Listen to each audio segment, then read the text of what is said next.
Welcome back to CV cuisine. അപ്പൊ ഇന്നത്തെ നമ്മുടെ റെസിപ്പി എന്ന് പറഞ്ഞാല് കുറേ പച്ചക്കറികൾ വെച്ചിട്ട് റെഡിയാക്കാൻ പോകുന്ന ഒരു അടിപൊളി റെസിപ്പി ആട്ടോ.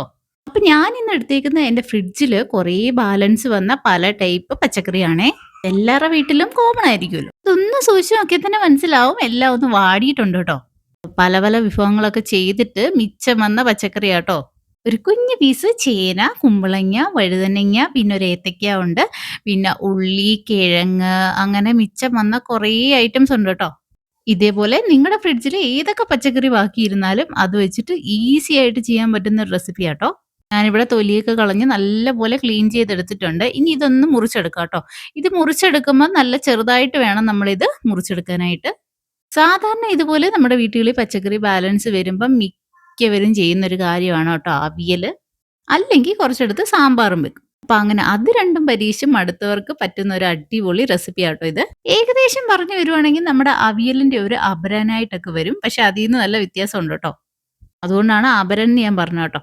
അപ്പൊ ആദ്യം തന്നെ ഞാനിവിടെ പീച്ചിങ്ങ ആട്ടോ നല്ലപോലെ ഒന്ന് കട്ട് ചെയ്ത് ചെറുതായിട്ട് കട്ട് ചെയ്യണം കേട്ടോ. ചെറിയ ചെറിയ ക്യൂബ് ഷേപ്പിലായിട്ട് നമുക്ക് ഇതെല്ലാം മുറിച്ചെടുക്കണം. പടവലങ്ങയൊക്കെ കണ്ടില്ലേ നല്ലപോലെ വാടിയിട്ടുണ്ട്. അതുപോലെ തന്നെ ഇത്രയേ ഉള്ളൂ കേട്ടോ. ഒരു അരമുറി പീസേ ഉള്ളൂ. ഈ ഒരു കറിയുടെ പ്രത്യേകത എന്ന് പറഞ്ഞാൽ ഇത് തന്നെയാണ്. നമുക്ക് ഏത് പച്ചക്കറി വേണേലും ഉപയോഗിക്കാം. അതിന് ഒരു ലിമിറ്റേഷനും ഇല്ല കേട്ടോ. അതുകൊണ്ട് തന്നെ ഇതുപോലെ പച്ചക്കറി മിച്ചം വരുമ്പോൾ ചെയ്യുന്നതായിരിക്കും ഏറ്റവും നല്ല ഓപ്ഷൻ. അപ്പോൾ എപ്പോഴും കഴിക്കുന്ന ആ ഒരു രുചിയിൽ നിന്ന് കുറച്ചുകൂടെ വ്യത്യസ്തമായിട്ട് നമുക്ക് ട്രൈ ചെയ്യാനും പറ്റും കേട്ടോ. അങ്ങനെ പറഞ്ഞ് ഞാനിപ്പോൾ ഏകദേശം പകുതി പച്ചക്കറികൾ ഇവിടെ അരിഞ്ഞെടുത്തിട്ടുണ്ട്. ഇനി നമ്മളിത് കുക്കറിലാട്ടോ വെക്കുന്നത്. പണ്ടൊക്കെ ഇത് നോർമൽ പാത്രത്തിൽ വെച്ചിട്ട് തന്നെയാണ് വേവിച്ചെടുക്കുന്നത്. പക്ഷെ അതിന് കുറച്ചുകൂടെ സമയം എടുക്കും. അതുകൊണ്ട് നമുക്ക് കുക്കറിൽ ചെയ്തെടുക്കുന്നതാണ് ഏറ്റവും എളുപ്പം. ഈ കുക്കറിൽ ചെയ്യുവാണെങ്കിലും നമുക്കൊരു 5 വിസിൽ 4 ടു 5 വിസിലൊന്ന് അടുപ്പിക്കണേ. എന്നാലേ ഇത് നല്ലപോലെ വെന്ത് കിട്ടത്തുള്ളൂ. കാരണം ഇത് വെന്തിട്ട് നമുക്ക് ഉടച്ചെടുക്കണം. മുഴുവനും ഉടയ്ക്കണ്ട കേട്ടോ. നമുക്കൊരു 80% ഒന്ന് ഉടച്ചെടുത്താൽ മതി.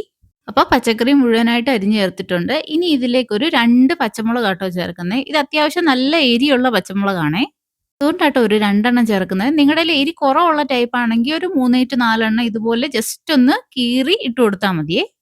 പിന്നെ നമുക്ക് ഈ ഒരു പച്ചക്കറി ഒന്ന് വേവിക്കാനായിട്ട് വെക്കാം. അതിന് മുമ്പേ ഇതിലേക്ക് കുറച്ച് സാധനം കൂടെ ഒന്ന് ചേർക്കണം കേട്ടോ. വേറൊന്നുമല്ല, കുറച്ച് പൊടികളാണ്. ആദ്യമായിട്ടൊരു 1/4 ടീസ്പൂൺ മഞ്ഞൾപ്പൊടി ചേർക്കാം. ഇനി വേണ്ടതൊരു 1/2 ടീസ്പൂൺ കാശ്മീരി മുളക് പൊടിയാണേ. അതുപോലെ തന്നെ ഒരു 1/2 ടീസ്പൂൺ മല്ലിപ്പൊടി, പിന്നെ ഒരു 1/4 ടീസ്പൂൺ ഉലുവാപ്പൊടി.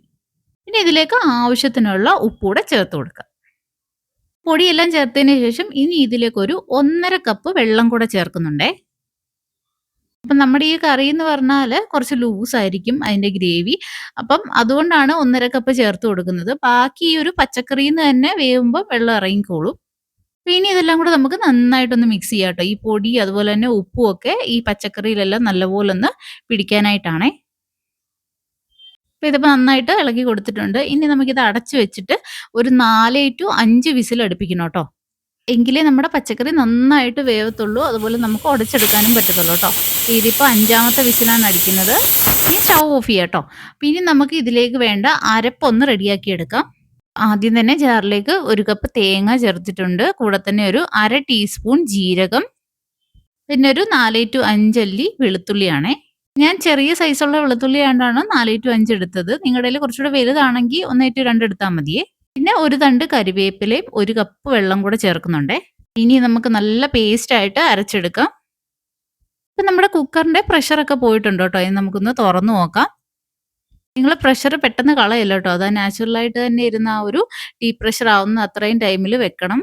ഇതിലെ പച്ചക്കറിയൊക്കെ ദേ ഇതുപോലെ നല്ലപോലെ വെന്ത് കിട്ടും കേട്ടോ. എല്ലാ പച്ചക്കറിയും നല്ലപോലെ വെന്ത് നമുക്ക് എളുപ്പം ഉടച്ചെടുക്കാനും പറ്റും. നമുക്ക് ഇതുപോലെ തവി വെച്ച് തന്നെ ഒന്ന് ഉടച്ചു കൊടുത്താൽ മതി കേട്ടോ. അത്രേൻ്റെ ആവശ്യമുള്ളൂ. ഇനി ഇതിലേക്ക് ഞാൻ ചേർക്കുന്ന ഒരു 1/4 കപ്പ് നല്ല പുളിയുള്ള തൈരാട്ടോ. തൈര് അല്ലെങ്കിൽ കുറച്ച് പുളി പിഴിഞ്ഞ് ചേർക്കുകയും ചെയ്യാം. പക്ഷെ ഞാൻ കൂടുതലും തൈരാട്ടോ ചേർക്കുന്നത്. അതിനാണ് എനിക്ക് കൂടുതൽ ടേസ്റ്റ് തോന്നാറുള്ളത്. ശ്രദ്ധിക്കേണ്ടത് കുറച്ച് പുളിയുള്ള തൈരായിരിക്കണം. എങ്കിലേ ആ ഒരു കറിയിലേക്ക് ആ ഒരു പുളി ഇറങ്ങത്തുള്ളേ. ഇനി നമുക്ക് ആ ഒരു അരപ്പ് റെഡിയാക്കി ചേർക്കാം കേട്ടോ. അതേ കണ്ടില്ലേ ഇതുപോലെ അരഞ്ഞു കിട്ടണം. നല്ലതായിട്ട് അരയണം കേട്ടോ. എന്നിട്ട് വേണം നമുക്കിതിലേക്ക് ചേർത്ത് കൊടുക്കാൻ. അതുപോലെ വെള്ളം ചേർത്തിട്ട് നല്ല ലൂസ് പരുവത്തിന് വേണം അരച്ചെടുക്കാൻ. കാരണം നമ്മുടെ ഈ ഒരു കറി എന്ന് പറഞ്ഞാൽ കുറച്ച് ചാറോട് കൂടിയ ഒരു കറിയാണ്. അപ്പം ഞാനൊരു സെയിം ജാറിലോട്ട് കുറച്ചുകൂടെ വെള്ളം ചേർത്തിട്ട് നല്ലപോലെ ഒന്ന് കലക്കി എടുത്തിട്ട് അതുകൂടെ ചേർക്കുന്നുണ്ടേ. പിന്നെ ഇതെല്ലാം കൂടെ നല്ലപോലെ ഒന്ന് മിക്സ് ചെയ്ത് കൊടുക്കാം. ഈ ഒരു ടൈമില് നമ്മുടെ സ്റ്റൗവിന്റെ ഫ്ലെയിമില് ഏറ്റവും ലോയിലാക്കി വെക്കുക. ഒരു ചെറിയ തീയിലിരുന്നിട്ട് ഈ കറി ഒന്ന് നല്ലപോലെ ചൂടാവും ട്ടോ. അപ്പൊ അരപ്പൊക്കെ ഒന്ന് വെന്തൂടെ കിട്ടും. അപ്പം ഇനി ഇത് ഇവിടെ ഇരിക്കട്ടെ. ഇനി നമുക്ക് ഇതിലേക്ക് വേണ്ട താളിപ്പ് കൂടെ റെഡിയാക്കാം ട്ടോ. അപ്പൊ അതിനായിട്ട് ഞാനൊരു പാൻ വെച്ചിട്ടുണ്ട്. ഒന്ന് ചൂടാവുമ്പോഴത്തേക്ക് ഒരു 2 ടേബിൾ സ്പൂൺ വെളിച്ചെണ്ണ ചേർക്കുന്നുണ്ടേ. അപ്പൊ വെളിച്ചെണ്ണ ഒന്ന് ചൂടായതിന് ശേഷം 1 ടീസ്പൂൺ കടുക് ചേർക്കാം. കടുക് നല്ലപോലെ പൊട്ടിയതിന് ശേഷം അതിലേക്ക് നമുക്ക് കുറച്ച് ചെറിയുള്ളി അരിഞ്ഞത് ചേർത്ത് കൊടുക്കാം ട്ടോ. പിന്നെ വേണ്ടത് ഒരു 3 വറ്റൽമുളകാണ്. അതുപോലെ കുറച്ച് കരിവേപ്പില.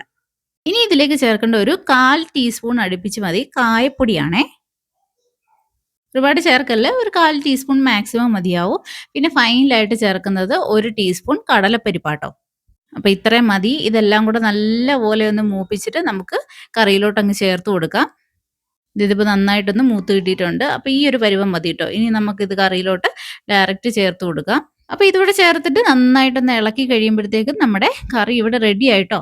ഇനി ലാസ്റ്റ് ആയിട്ട് ഇതിലേക്കൊരു മെയിൻ സാധനം കൂടെ ചേർക്കണം. വേറൊന്നുമല്ല ട്ടോ. ഒരു 1 ടു 2 ടീസ്പൂൺ നെയ്യാണ്. നല്ല പ്യൂർ ആയിട്ടുള്ള നെയ്യും കൂടെ ചേർത്ത് കൊടുക്കുക. എന്നിട്ട് നല്ലപോലെ ഒന്ന് മിക്സ് ചെയ്ത് കഴിയുമ്പോഴത്തേക്കും നമ്മുടെ റെസിപ്പി ഇവിടെ റെഡി ആയി കഴിഞ്ഞു. അപ്പൊ ഇനി നമുക്ക് സ്റ്റൗ അങ്ങ് ഓഫ് ചെയ്യാം ട്ടോ. ഇനി ഓഫ് ചെയ്തിട്ട് നമുക്ക് ഈ കറി അങ്ങ് മാറ്റാം ട്ടോ. അപ്പൊ ഇത്രയേ ഉള്ളൂ നമ്മുടെ ഇന്നത്തെ വീഡിയോ. എല്ലാവർക്കും ഇഷ്ടമായെന്ന് വിചാരിക്കുന്നു. എല്ലാവരും മസ്റ്റായിട്ടൊന്ന് ട്രൈ ചെയ്ത് നോക്കുക. ചോറിൻ്റെ കൂടെ മാത്രമല്ല കേട്ടോ, കഞ്ഞിയുടെ കൂടെ ആണേലും ചപ്പാത്തിയുടെ കൂടെ ആണേലും നല്ലൊരു കറിയാണ്. അത് ഈസി ആയിട്ട് നമുക്ക് ചെയ്തെടുക്കാൻ പറ്റുന്നതാണ്. അപ്പം മറക്കാതെ എല്ലാവരും ഒന്ന് ട്രൈ ചെയ്ത് നോക്കണേ.